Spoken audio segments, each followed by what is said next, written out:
জওয়ান ছবিতে অনবদ্য অভিনয়ের জন্য জাতীয় পুরস্কারে ভূষিত হয়েছেন বলিউড কিং শাহরুখ খান।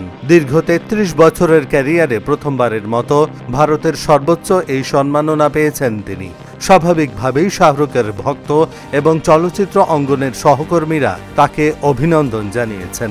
তবে একই সঙ্গে কেউ কেউ এই পুরস্কারের যোগ্যতা নিয়ে প্রশ্ন তুলেছেন, যা নিয়ে বিতর্ক শুরু হয়েছে।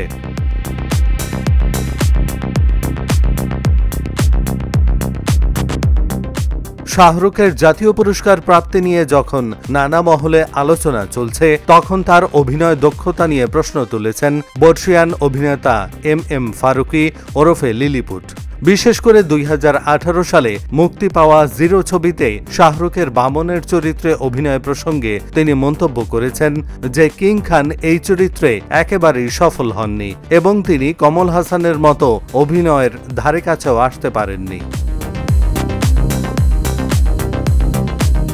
অভিনেতা কমল হাসানের সঙ্গে শাহরুখের তুলনা করে লিলিপুট বলেন, শাহরুখ কমল হাসানকে নকল করার চেষ্টা করেছেন, কিন্তু কমল হাসান তার ছবিতে একজন বামন ব্যক্তির শারীরিক গঠনের খুঁটিনাটি খুব ভালোভাবে তুলে ধরেছিলেন, যা শাহরুখ খান করতে পারেননি।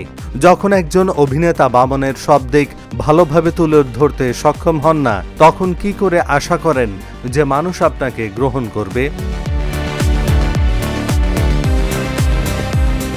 লিলিপুটের কথায় শাহরুখ খান কমল হাসানের কপি করেছিলেন, কিন্তু তিনি কমল হাসানের পায়ের নখের যোগ্য নন।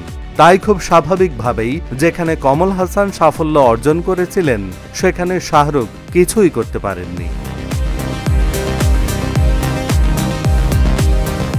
এহসানুল হক, ঢাকা জার্নাল।